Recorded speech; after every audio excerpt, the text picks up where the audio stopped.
Matthew chapter 20, New International Version, the parable of the workers in the vineyard.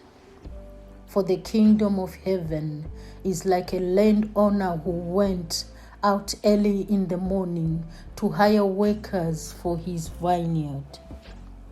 He agreed to pay them a denarius for the day and sent them into his vineyard. About 9 in the morning, he went out and saw others standing in the marketplace doing nothing. He told them, "You also go and work in my vineyard, and I'll pay you whatever is right." So they went. He went out again about noon and about 3 in the afternoon, and did the same thing. After 5 in the afternoon, he went out and found still others standing around. He asked them, "Why have you been standing here all day doing nothing?" "Because no one has hired us," they answered. He said to them, "You also go and work in my vineyard."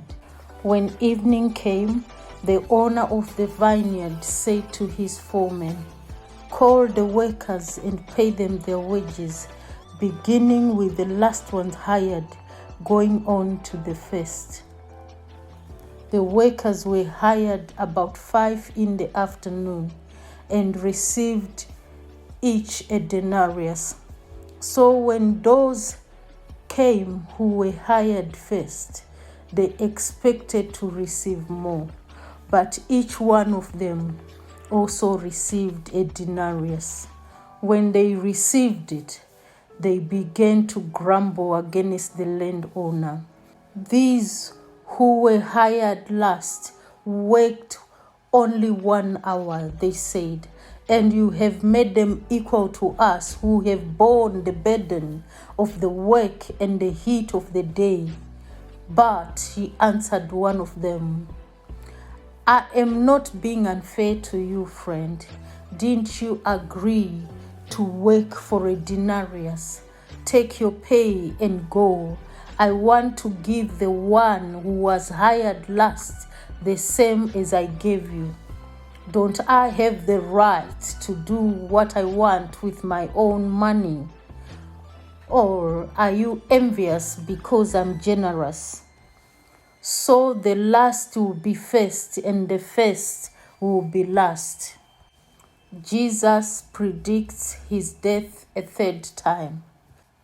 Now Jesus was going up to Jerusalem. On the way he took the 12 aside and said to them, "We are going up to Jerusalem, and the Son of Man will be delivered over to the chief priests and the teachers of the law. They will condemn him to death and will hand him over to the Gentiles to be mocked and flogged and crucified. On the 3rd day, he will be raised to life." A mother's request. Then the mother of Zebedee's sons came to Jesus with her sons, and kneeling down asked a favor of him. "What is it you want?" he asked. She said, "Grant me that one of these 2 sons of mine may sit at your right and the other at your left in your kingdom." "You don't know what you are asking," Jesus said to them.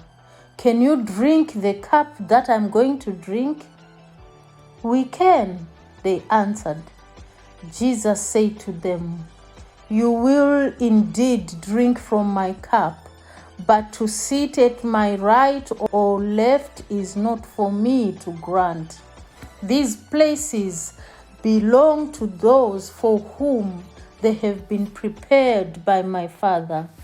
When the 10 heard about this, they were indignant with the 2 brothers. Jesus called them together and said, "You know that the rulers of the Gentiles lord it over them, and their high officials exercise authority over them. Not so with you. Instead, whoever wants to become great among you must be a servant, and whoever wants to be first must be your slaves, just as the Son of Man did not come to be served, but to serve, and to give his life as a ransom for many. 2 blind men receive sight. As Jesus and his disciples were leaving Jericho, a large crowd followed him. 2 blind men were sitting by the roadside, and when they heard that Jesus was going by, they shouted, "Lord, Son of David, have mercy on us." The crowd rebuked them and told them to be quiet, but they shouted all the louder, "Lord, Son of David, have mercy on us." Jesus stopped and called them. "What do you want me to do for you?" he asked. "Lord," they answered, "we want our sight." Jesus had compassion on them and touched their eyes.